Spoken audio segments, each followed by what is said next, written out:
Hello दोस्तों। तो अपन पढ़ रहे थे राजस्थान जियोग्राफी, जिसमें अपना टॉपिक कौन सा है आज? कृषि। ठीक। तो कृषि को क्या बोला जाता है? मानसून का जुआ कहा जाता है। मैदानी भागों को कृषि का हृदय स्थल क्यों? वहाँ पे सिंचाई करना और खेती करना बहुत आसान रहता है और असली खेती, ढंग से खेती वहीं की जा सकती है। इसीलिए मैदानी भागों को कृषि का हृदय स्थल बोला जाता है। क्यों? क्योंकि यहाँ सर्वाधिक उपजाऊ है। अरावली क्षेत्र में राजस्थान में सबसे कम कृषि की जाती है। क्यों? क्योंकि पथरीला एरिया है और पत्थरों में फसलें पैदा नहीं होती। राजस्थान में कुल कृषि जलवायु प्रदेश 10 है। ये इम्पोर्टेंट है। ये लगभग एक पेज होगा जो मैं आपको, ये जब राजस्थान जियोग्राफी के एंड में मैंने इसको रखा है। ठीक। ये हरिमोहन सक्सेना की बुक से मैं आपको करवाऊंगा। और यहाँ से पटवार में एक क्वेश्चन 100% आएगा। इस चीज़ की मैं गारंटी दे सकता हूँ। ठीक। मैं एक एक पेज के आपको राजस्थान जियोग्राफी के अंदर टॉपिक बताऊंगा, 4 जो मैंने सेलेक्ट किए हैं। उनके मैंने अलग से नोट्स बना रखे हैं, अलग अलग किताब से लेके डाटा कलेक्ट करके नोट्स बनाए हैं, ताकि आपकी एक अगर कुछ भी शब्द दिया हुआ है वो भी छूटे ना काम का। तो उन चारों से आप मान के चलिए 4 टॉपिक 4 ही पेज के हैं। सिर्फ 4 पेज याद करने और पटवार में 3 क्वेश्चन आएंगे वहाँ से। ठीक। अब देखते हैं, ये डाटा है जो ये पुराना है। ये आपको क्रोनोलॉजी के थ्रू या आर्थिक समीक्षा, जो कि हर साल मार्च में या जारी की जाती है जब अपना बजट पेश होता है, या बजट के अंदर से पढ़ना है आपको। बाकी अगर एग्ज़ाम से पहले मैं राजस्थान की, क्यों आपका एग्ज़ाम पता नहीं है कब होंगे, तो अभी मैं आपको अगर 2020 का इकोनॉमिक सर्वे करवाऊँ तो 2021 में शायद आपके एग्ज़ाम 2021 में हो, तब तक 2021 का इकोनॉमिक सर्वे आ जाए। ठीक। तो ये कह नहीं सकते, तो आंकड़े बदल जाएंगे, वो पहला हुआ, आपका कोई काम नहीं आएगा। तो एग्ज़ाम से पहले करंट में जो जो चीज़ें मैं आपको बता रहा हूँ वो मैं आपको 1-2 दिन के अंदर करवा दूंगा, 2-2 3-3 घंटे की लंबी क्लासें लेके। ठीक। चाहे वो इकोनॉमिक सर्वे हो या जो जो सब्जेक्ट मैं पढ़ाऊँगा उससे रिलेटेड करंट हो, आपको सिर्फ क्रोनोलॉजी पे ध्यान देना है। और एक्स्ट्रा करंट के लिए कोई बुक मत पढ़िए। क्रोनोलॉजी हर महीने की जो आती है वो आपको अच्छे से याद होनी चाहिए। और बाकी आप अगर खुद देखना चाहें तो आपको क्या क्या चीज़ें, कौन कौन सा टॉपिक कृषि में आंकड़े, आपको लेटेस्ट आंकड़े देखने हैं, इसका रोजगार में योगदान देखना है। ये 2016-17 के आंकड़े हैं स्थिर कीमतों पर और चालू कीमतों पर। क्यों? क्योंकि ये किसी बुक से मैंने नोट्स मतलब बनाए हैं, उसमें 2016-17 के दिए हुए थे। इसी प्रकार आप पढ़ते हो इकोनॉमिक्स। ठीक। इनका कोई औचित्य है नहीं फिलहाल। ठीक है। तो ये चीज़ें आपको देखनी है। हाँ, ये आपको याद रहना चाहिए, ये आप अभी याद रख सकते हो। ठीक। कृषि के प्रकार। मिश्रित कृषि मतलब जिसमें खेती प्लस पशुपालन भी किया जाता हो, उसे मिश्रित कृषि कहते हैं। खेती से भी आय लेनी है और अपने पशुपालन से भी आय लेनी है, उसे मिश्रित कृषि कहते हैं। खंडीन कृषि, पलाया जिला, जो मैं आपको पहले भी पढ़ा चुका हूँ। पलाया जिलों में पालीवाल ब्राह्मणों द्वारा की जाने वाली कृषि, यह सर्वाधिक जैसलमेर में की जाती है। यहाँ से आपके 5 नंबर का मेंस में क्वेश्चन आ सकता है आरएस में। ठीक। तीसरा आता है बरानी कृषि, वर्षा आधारित या बिना सिंचाई के की जाने वाली कृषि। यह भी सर्वाधिक बाड़मेर में। मोनो कृषि, एक कृषि वर्ष में एक खेत से एक फसल का उत्पादन लेना, उसे क्या बोलते हैं? मोनो कृषि कहते हैं। पांचवा ड्यू कल्चर, एक वर्ष में एक खेत में से 2 फसलों का उत्पादन लेना ड्यू कल्चर कहलाता है। ओलिगो कल्चर, एक वर्ष में एक खेत से 3 फसलें का उत्पादन लेना ओलिगो कल्चर कहलाता है। अगला आता है रिले कृषि, जब एक कृषि वर्ष में 4 बार फसलों का उत्पादन होता है तब उसे रिले कृषि कहते हैं।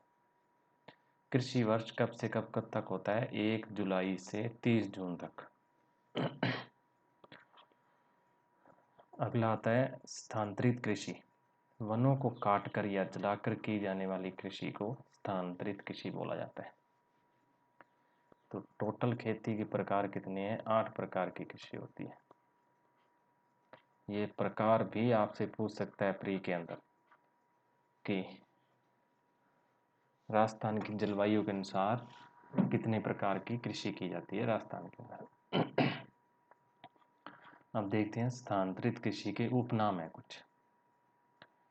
पर्यावरण की दुश्मन, आदिवासियों की कृषि, कर्तन दहन कृषि या वालरा कृषि। वालरा राजस्थान में कहा जाता है स्थानांतरित कृषि को, क्योंकि यहाँ पे वनों को काटा जाता है तो हमारे पर्यावरण को नुकसान होता है, तो पर्यावरण की दुश्मन है ये। स्थानांतरित कृषि को अन्य जगहों में क्या बोला जाता है? चिमाता।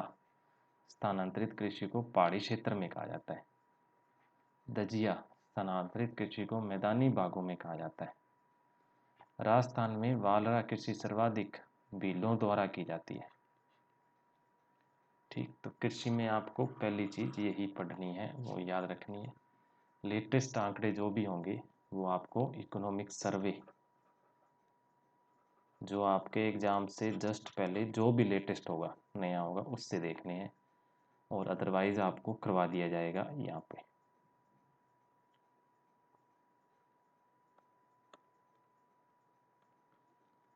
ठीक,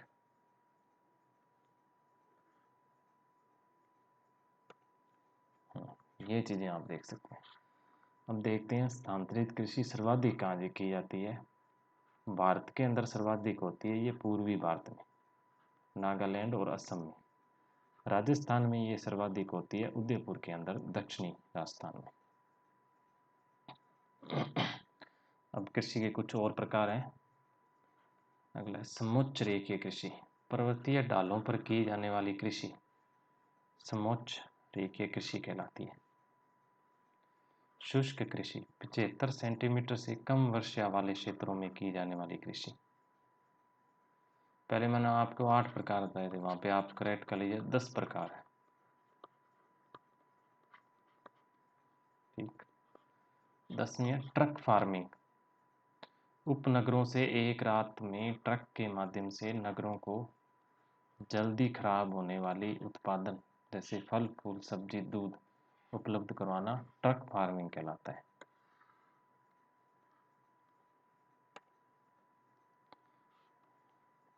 अब बात करेंगे कृषि के वैज्ञानिक प्रकार।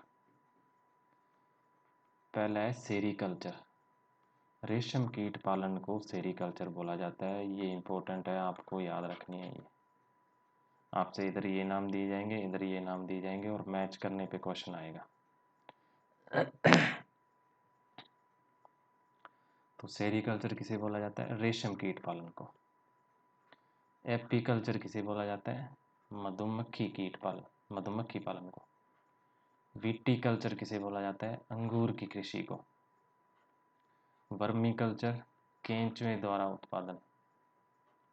पोमोलॉजी किसे बोला जाता है? फलों का उत्पादन करना। और हॉर्टिकल्चर, बागवानी को। फ्लोरिकल्चर, फूलों का उत्पादन। पिसिकल्चर, मछली का उत्पादन। ओलिविकल्चर, जैतून की खेती को। सिल्वीकल्चर, वनों की खेती को। ओलेरीकल्चर, सब्जी के उत्पादन को। ठीक, ये चार, एक ये और एक ये चार और ये चार। 8 नाम थोड़े अलग हैं तो इनको आप लिख लीजिए, बाकी आपसे हो जाएंगे।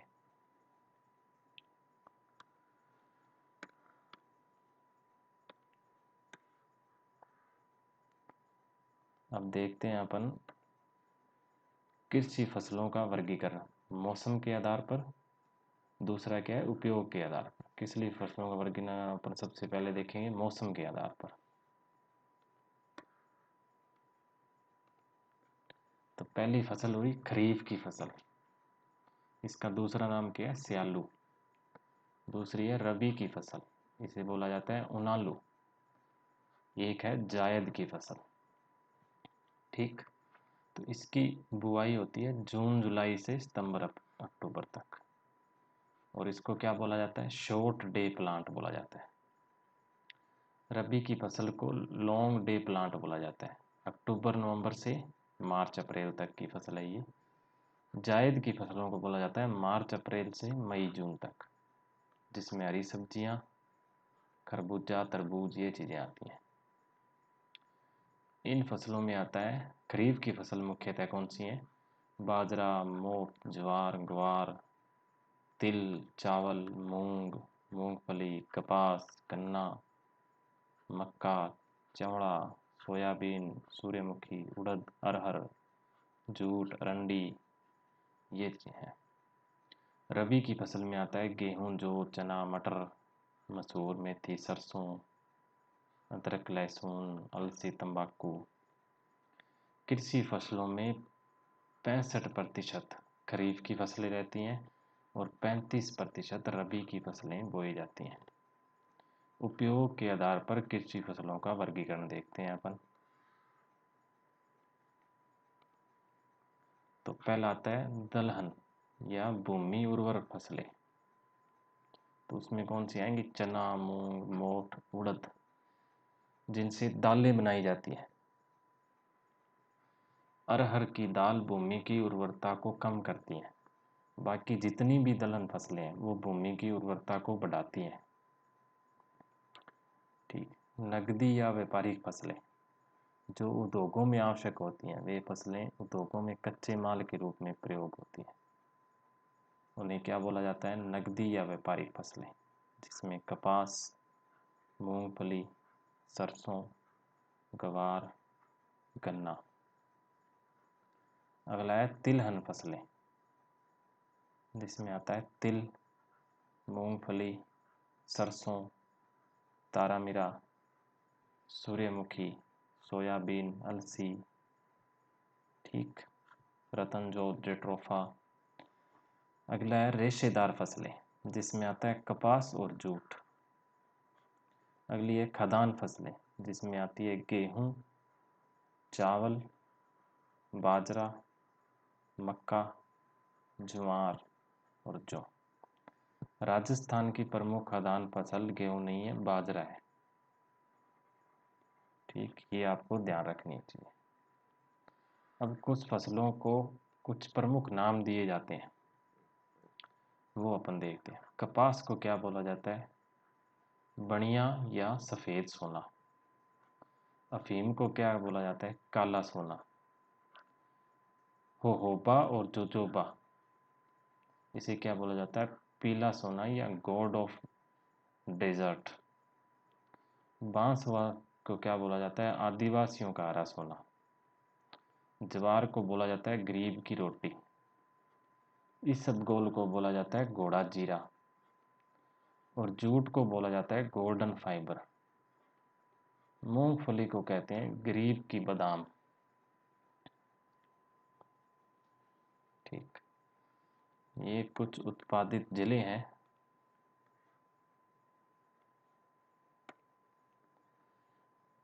प्रमुख कृषि उत्पादों और फसलों का उत्पादन। ठीक, तो ये 2014-15 के आंकड़े मिले हैं मेरे को, और लेटेस्ट आंकड़े मेरे को कहीं नहीं मिले। तो ये लक्ष्य की बुक में दिए हुए थे, तो मैंने यहाँ रख दिए। ये इम्पोर्टेंट बिल्कुल नहीं है।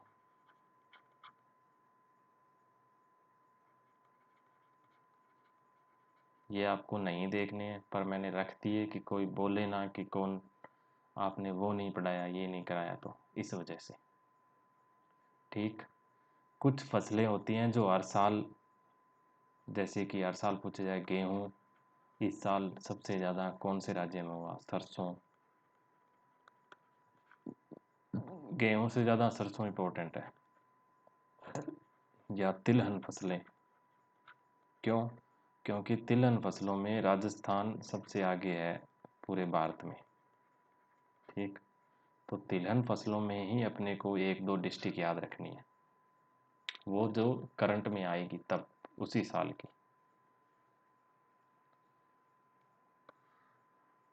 ठीक है। तो ये करना चाहो तो कर सकते हो, मैं आपको नहीं बोलूँगा कि, पर मैं नहीं चाहता कि आप ये नाम याद रखें और अपना टाइम खराब करें। जैसे ये चीज़ है, ऐसी चीज़ आपको नोट करनी है। ठीक है। देश की फसलों में राजस्थान का प्रथम स्थान। भी कौन कौन सी फसलों में राजस्थान पहले स्थान पे आता है? बाजरा, मेथी, सरसों, रेपसीड, ग्वार, इसबगोल, मूंग, मोठ, सौंफ और धनिया। तो ये 9 नाम आपको याद रखने हैं।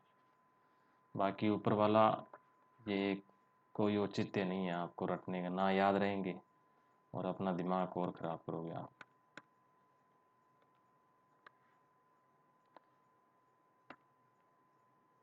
अब ये कुल खाद्यान्न उत्पादन, अनुमानित खाद्यान्न उत्पादन, ये इकोनॉमिक सर्वे में आ जाएगा, ये आपको नहीं है।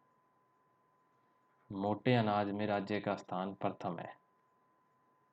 समस्त प्रकार के तिलहन उत्पादन में राजस्थान का स्थान कौन सा है? द्वितीय है। प्रथम गुजरात है। क्यों? क्योंकि अभी मैं आपको तिलहन उत्पादन में राजस्थान पहले नंबर पर बता रहा था। तो तिलहन के अंदर कई फसलें आती हैं, जैसे मैंने आपको बताया सरसों में राजस्थान पहले नंबर पे है। तो तिलहन के अंदर जिस भी फसलों के तेल निकाला जा सकता है, वो फसलें तिलहन के अंतर्गत आती हैं। ठीक। पर समस्त दिया हुआ है यहाँ पे, सभी फसलों के अगर प्रकार में अपन कंपेयर करें तो गुजरात पहले पे है, राजस्थान दूसरे नंबर पे। ये सोयाबीन वाला ये छोड़ भी सकते हो, कोई ज़रूरी नहीं है। तो आपको फर्स्ट पे कौन से पे और सेकंड नंबर पे किन फसलों के अंदर है, ये दो ही नाम देखने हैं, वो ही तब के जब आप एग्ज़ाम देने की, जिस साल आप एग्ज़ाम देने जाएं उस साल के अनुसार। ठीक। तो प्रमुख कृषि फसलों के अनुकूल भौतिक दशाएं देखते हैं अपन। कपास। कपास के लिए कौन सी मिट्टी चाहिए? वर्षा चाहिए 50 से 100 सेंटीमीटर, हल्की काली मिट्टी चाहिए। मक्का के लिए ये टेम्परेचर चाहिए 50 से 80 सेंटीमीटर वर्षा, दोमट मिट्टी। बाजरा के लिए बलुई मिट्टी। गन्ना के लिए कांपिया मिट्टी। गेहूं के लिए दोमट मिट्टी। सरसों के लिए भी दोमट मिट्टी। मूंगफली के लिए भी दोमट मिट्टी और चावल के लिए भी दोमट मिट्टी। ठीक। तो ये भी इतना ज़रूरी नहीं है याद रखना, पर बुक्स में दिया होता है तो मैंने आपको बता दिया, पर ये काम का नहीं है, आपको नहीं ध्यान रखना। हाँ, ये चीज़ें आपको ध्यान रखनी है।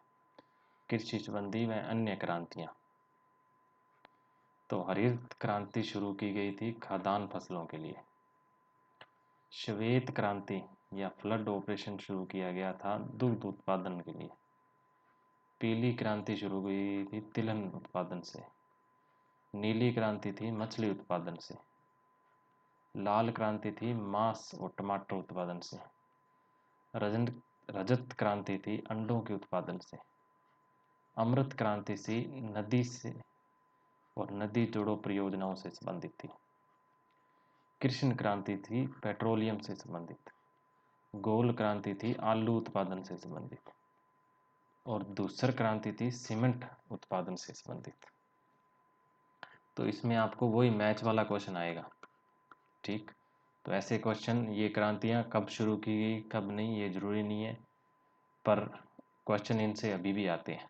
बहुत पुरानी हो चुकी है पर आते हैं क्वेश्चन। इसी प्रकार बादामी क्रांति थी मसालों से संबंधित। इंद्रधनुष क्रांति थी सभी खाद्यान्नों से संबंधित, क्योंकि इंद्रधनुष में सभी रंग होते हैं। सनराइज क्रांति थी तकनीकी उद्योगों से संबंधित। स्वर्णिम क्रांति थी बागवानी से संबंधित। ठीक, तो आपको ये हरित क्रांति ये याद रखना है, ये इंपॉर्टेंट है। हरित क्रांति या पैकेज टेक्नोलॉजी क्रांति ये 1967 के अंदर आई। इसके जनक किसे माना जाता है? भारत के अंदर माना जाता है एम एस स्वामीनाथन को, और वैश्विक स्तर पे माना जाता है नॉर्मन बोरलॉग, मैक्सिको के थे ये। इससे लाभ किन फसलों को हुआ? गेहूं और चावल को, और हानि मोटे अनाज को। क्यों? लोगों ने रागी, मक्का, बाजरा ये दोनों ही छोड़ दिया। इससे क्या हुआ? क्षेत्रीय असमानता बढ़ दी। क्यों? जहाँ पे सिंचाई की व्यवस्था थी, पानी था, वहाँ के लोग तो अमीर होते गए, वहाँ पे फसलें बढ़ती गई, और जहाँ पे पानी की व्यवस्था नहीं थी वहाँ के लोग गरीब होते गए। जिससे क्या हुआ? सामाजिक असमानता भी बढ़ी, बेरोजगारी भी बढ़ी, और भूमि की उर्वर क्षमता में कमी भी आई। ठीक, तो ये नाम आपको याद रखने, ये अब भी पूछे जाते हैं। हालांकि ये 1967 की है पर अभी भी इनसे क्वेश्चन आ जाता है। ठीक, तो ये नाम आपको याद रखने।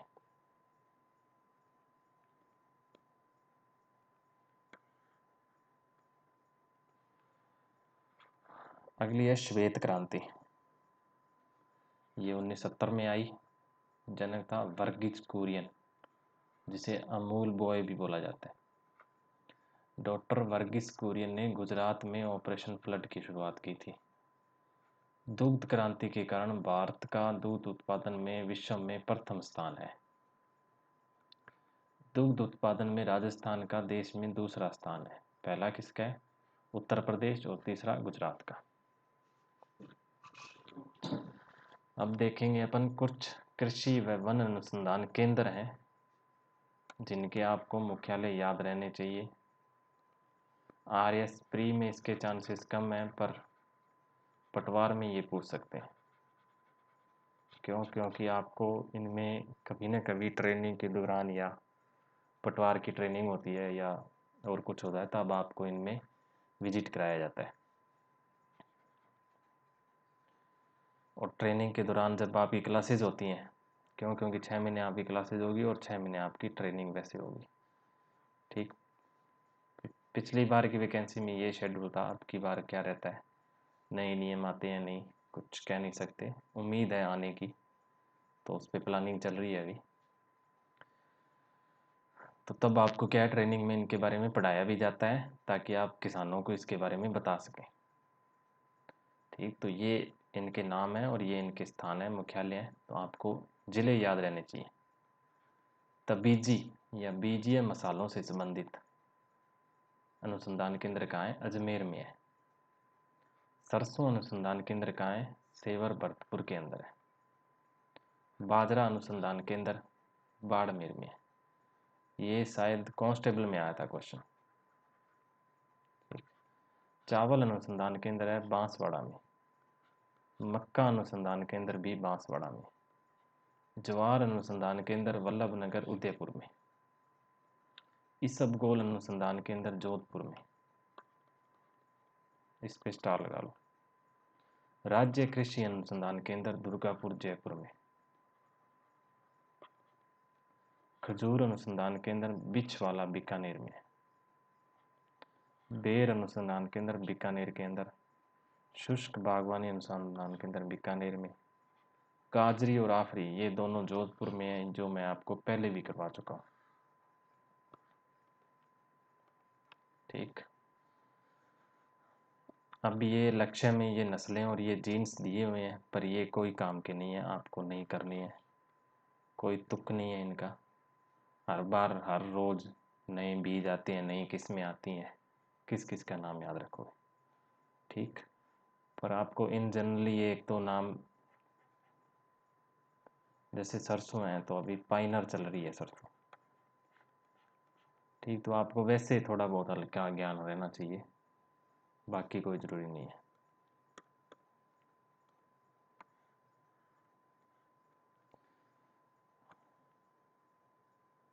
अब देखिए कृषि विकास के प्रमुख कार्यकाल। ठीक, तो इनमें से मैं जो आपको बोलूँगा ना वो ही आपको याद रखने हैं, बाकी आप छोड़ दीजिए। बाकी करंट में अगर कोई स्कीम आती है तो 101% उम्मीद है क्वेश्चन वहीं से आएगा, यहाँ से नहीं पूछा जाए। तो राष्ट्रीय बागवानी मिशन चलाया गया था 2006 के आसपास, बागवानी कृषि को बढ़ावा देने के लिए। केंद्र और राज्य के बीच में योगदान था 60 और 40 का। ठीक, तो राजस्थान के 24 जिले वर्तमान में इसमें शामिल है। ठीक है, तो ये एक ही आप याद रख लीजिएगा।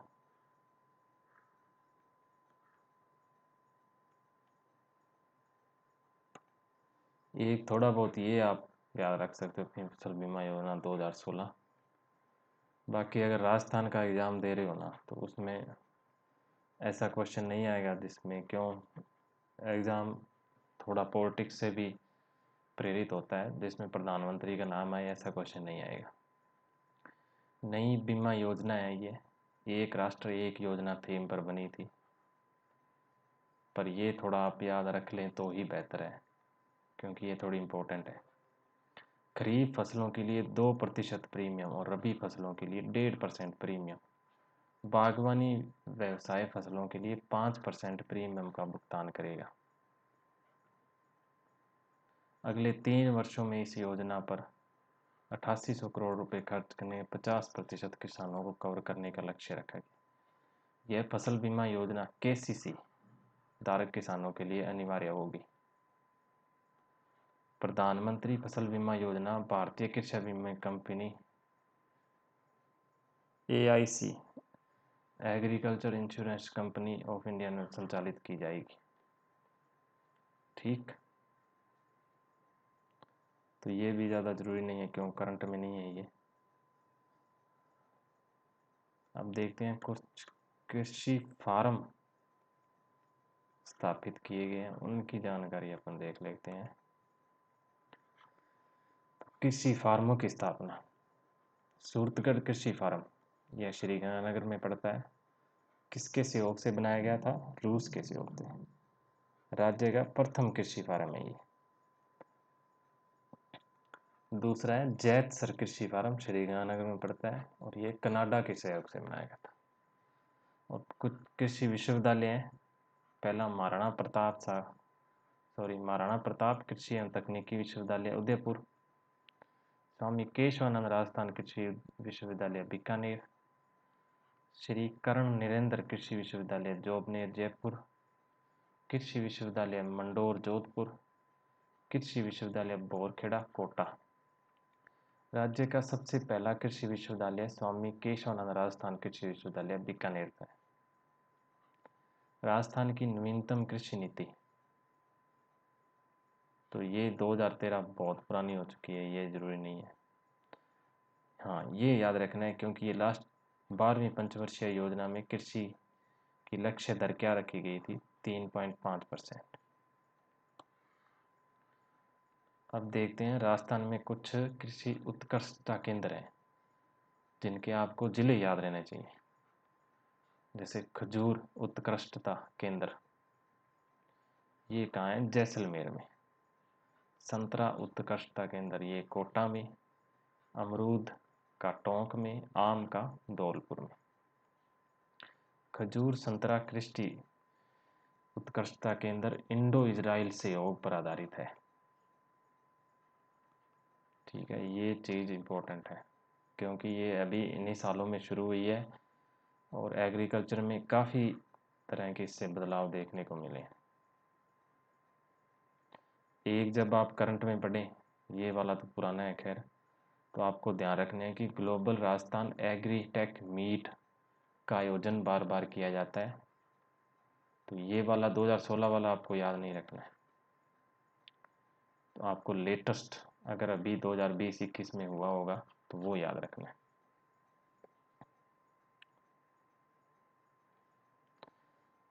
ठीक। एक चीज़ और देखनी है अपन, जैविक कृषि कार्यक्रम। क्यों? क्योंकि जैविक कृषि काफ़ी फेमस हो रही है इन दिनों में।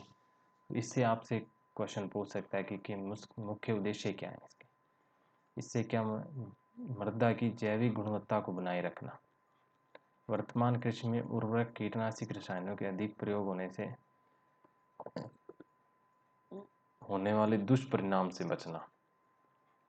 प्राकृतिक संसाधनों का कुशलतम उपयोग, फसल उत्पादन को बढ़ाना, उत्पादन की गुणवत्ता में सुधार लाना, पर्यावरण प्रदूषण को रोकना। ठीक। एक आपसे ऑर्गेनिक फार्मिंग, ठीक है, से भी चीज़ पूछी जा सकती है, 2 मार्क्स का क्वेश्चन आ जाएगा। डेफिनेशन ऑर्गेनिक फार्मिंग, ये जैविक खेती। क्यों? ये करंट में आज से 2-3 साल पहले ये चीज़ें शुरू हुई और अभी थोड़ी ये चर्चा में रहने वाली चीज़ें हैं। वह कृषि जिसमें रासायनिक खादों, कीटनाशक दवाइयों का प्रयोग नहीं किया जाता है, केवल जैविक एवं प्राकृतिक खादों पर आधारित होती है। इसमें प्रति हेक्टेयर उत्पादन कम, लागत अधिक आती है। ठीक। तो यहाँ पे अपनी कृषि कंप्लीट हो जाती है। अगला चैप्टर अपना रहेगा पशु संपदा के बारे में अपन पढ़ेंगे। तो आप वीडियो लाइक शेयर ज़रूर करें और आपको कैसा लग रहा है ये कमेंट बॉक्स में ज़रूर बताएं। ठीक। आगे चल के मैं आपको हर सब्जेक्ट के अच्छे वाले क्वेश्चन, जो किसी भी राज्य में, जैसे यूपी का हुआ, राजस्थान का हुआ, स्टेट पीसीएस में जो क्वेश्चन पूछे गए हैं वो क्वेश्चन करवाऊंगा। आईएएस में पूछे गए हैं प्री में, वो भी क्वेश्चन कराऊंगा। ठीक। तो आपकी तैयारी थोड़ी तगड़ी होगी तो आप, जैसे एसआई का पेपर हुआ, ठीक, एसआई का पेपर जनरली स्टेट पीसीएस के क्वेश्चन होते हैं जो राजस्थान में आए हैं या पहले और के एग्जामों में आए हैं, फर्स्ट ग्रेड में आए हैं। और तो वहाँ से 50% एसआई का पेपर बहुत ईजी होता है, और जो बाकी 50% है वो आपने अगर 2-3 राज्यों के स्टेट पीसीएस के क्वेश्चन देख लिए, राजस्थान आरएएस के क्वेश्चन देख लिए, फर्स्ट ग्रेड के क्वेश्चन देख लिए, तो वहाँ से डायरेक्ट क्वेश्चन मिल जाएंगे आपको। ठीक। तो एसआई की नौकरी बहुत ईजी है लगना और बहुत ज़बरदस्त जॉब है। तो आप मेहनत करते रहिए और वीडियो देखते रहिए। Thank you. आज का लेक्चर यहीं ख़त्म करते हैं। धन्यवाद।